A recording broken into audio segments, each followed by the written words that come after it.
Good morning, Ma'am. So, ang napili ko pong ipinta ay tungkol sa paglubog ng araw na may nakaguhit na duyan sa ilalim ng puno. Napili ko po ito sa kadahilanang ako ay mahilig manood ng sunset tuwing hapon.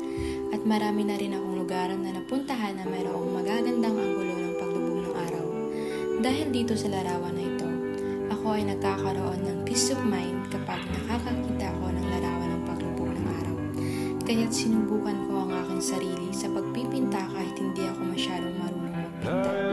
At sa kadahilanang gusto ko rin subukan at matuto sa pagpipinta gamit ang larawan na napili ko. Who is not repaid is dead.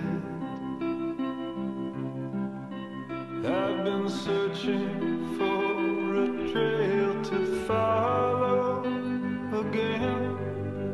Take me back to the night we met. And then I can't tell myself what the hell I'm supposed to do.